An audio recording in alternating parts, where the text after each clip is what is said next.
Hola, hoy vamos a dar un tema muy interesante dentro de lo que es la literatura.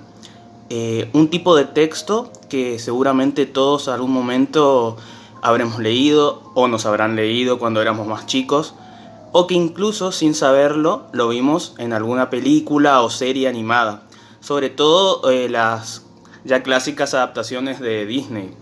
Me estoy refiriendo a los cuentos maravillosos, cuentos de hadas. Muchos lo conocerán ya desde su tierna infancia, digamos, ¿verdad? Cuando nos leían, como les decía, esta clase de libritos con historias, ¿verdad? Que tenía personajes buenos, malos, siempre había magia, héroes, villanos y objetos también mágicos, ¿verdad? Que ayudaban al avance de las historias. Bueno, es muy interesante tocar este tema porque nosotros vivimos en una sociedad, vivimos inmersos en una cultura, y esa cultura y la forma en que nosotros nos movemos, los valores que recibimos, cómo interactuamos con los demás, muchas veces vienen de la mano de este tipo de relatos. Este tipo de relatos o cuentos de hada, como les decía, que tienen como objetivo dejar una enseñanza, trabajar sobre la moral. Por eso muchos al final tienen o una moraleja o, como les decía, una enseñanza que nos permitiría ser mejores personas, saber diferenciar entre cosas buenas, cosas malas, tomar mejores decisiones. Creo que uno de los cuentos maravillosos que más fácil nos vienen a la mente quizás para este tema de las buenas y malas decisiones es el de Caperucita Roja, ¿no? Un cuento donde, bueno, la protagonista Caperucita, con la expresa orden de su madre no hablar con extraños, bueno, termina entablando toda esta relación con el lobo, que después desemboca en lo que nosotros sabemos. Pero esto es un punto interesante. Nosotros conocemos variedades de textos, porque estos cuentos maravillosos, estos cuentos de hadas, en realidad tienen su base en relatos folclóricos. Por eso hoy les decía que nosotros constituimos una sociedad y que nos vamos contando historias. Nos van relatando historias muchas veces de manera oral primero, hasta que después tenemos la capacidad de poder leerlas. Bueno, todos estos cuentos folclóricos tienen determinadas características. Para hacerlo más ameno y dinámico, piensen, como les decía también, en las películas de Disney. Ya como les dije, Caperucita Roja, Hansel y Gretel. Bueno, ahora también están habiendo, ¿verdad?, nuevas versiones que retoman estos personajes y, bueno, le dan una vuelta de tuerca. Pero focalicémonos en los dibujos, en las películas clásicas que todos la vimos a través de un VHS, un DVD o en Disney Channel, por ejemplo. Ahí hay determinadas estructuras que nos van a ayudar a nosotros a poder entender la trama, entender la historia y, como les decía también, llegar a esta conclusión, a esta suerte de moraleja o de enseñanza. No nos compliquemos mucho, vamos a hacer un recorte rápido. También les voy a estar mostrando algunas variaciones de estos cuentos clásicos maravillosos. Dos hermanos alemanes hicieron este trabajo ya en el siglo entre el siglo XVIII y XIX. Fueron recolectando todos los cuentos clásicos que les comentaba, ¿verdad? Después nosotros tuvimos estas nuevas versiones. Son los hermanos Grimm. Incluso también tienen series, películas que te cuentan, bueno, cómo fue su vida y su trabajo de recolección de estos relatos orales que se transmitían de boca en boca en una sociedad. Y bueno, después lo fueron recopilando y quedó en uno de los libros de cabecera para las personas que se interesen por el cuento en general y por la buena literatura. Bien, antes de pasar a otras revisiones y retomando un poquito lo que decía antes, no nos vamos a complicar. En esta clase solamente vamos a tocar unas cuantas estructuras, por ejemplo, de personaje, y también unas herramientas que nos van a ayudar para que nosotros podamos ir siguiendo la historia. Y también para que en un futuro nos animemos, y seguramente lo vamos a hacer, a escribir nuestras propias historias.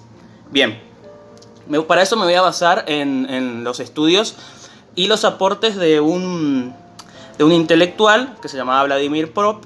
Él lo que hizo fue, como les comentaba, agarrar todas estas historias, ¿verdad? Tomar todas esas historias tradicionales, orales de su pueblo, de su sociedad, y lo que hizo fue clasificarla en diferentes funciones. Hoy solamente vamos a tomar un par que nos van a servir para punto de partida para analizar después estos cuentos. Piensa en esto, por eso les decía las películas o estos cuentos que muchas veces cortos que nos han leído o hemos leído a alguien.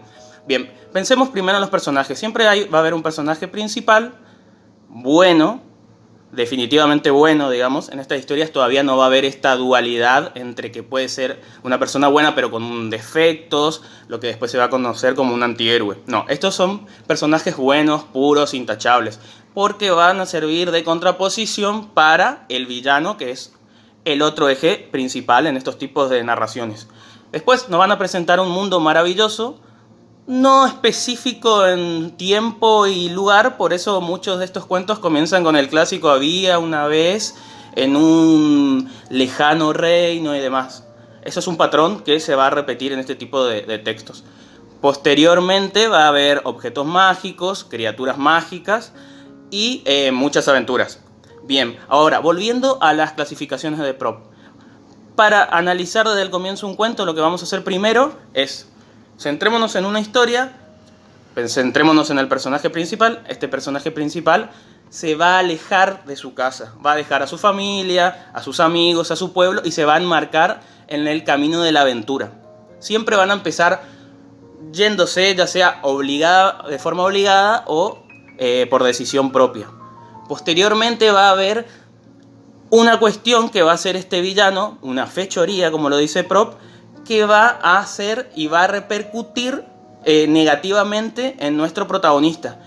Todo ese periplo, esa historia que él va a tener que resolver, va a ayudar a que se encuentre con ya sea un viejo sabio, ya sea un personaje como una madrina que le va a dar algún objeto mágico, algún tipo de ayuda para que pueda resolver este problema, esta fechoría realizada por el villano. Posteriormente se van a encontrar, van a tener un combate que puede ser real, físico o también moral a través de, estas contraposiciones, ¿verdad?, entre el bien y el mal, que va a llevar a una victoria que casi siempre, digamos siempre, y sobre todo en las adaptaciones modernas, van a ser positivas. El héroe va a ganar y muchas veces, o la heroína, y muchas veces va a terminar casándose con el príncipe, la princesa, y viviendo felices para siempre. Con ese final también clásico de lo que son los cuentos maravillosos, los cuentos de hadas. Más adelante vamos a ir viendo variaciones.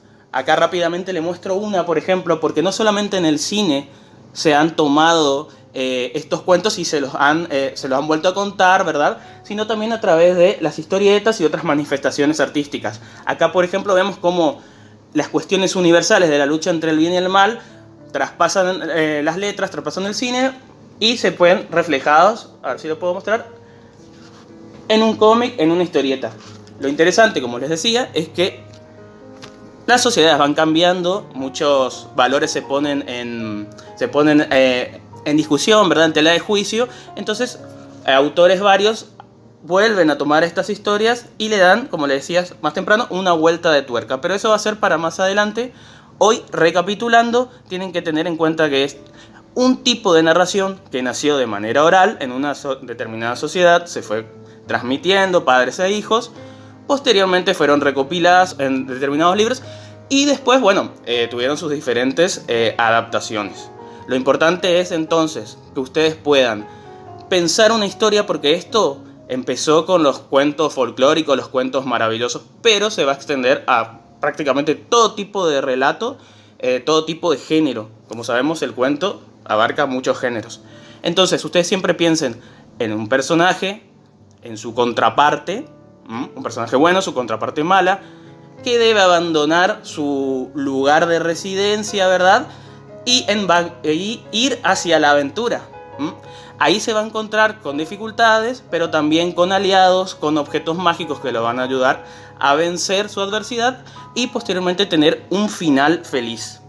Bueno, básicamente eso vendría a ser el cuento maravilloso, algunas de sus características y su estructura narrativa, y en las próximas clases vamos a ir viendo cómo podemos aplicarlo en nuestra propia creación artística.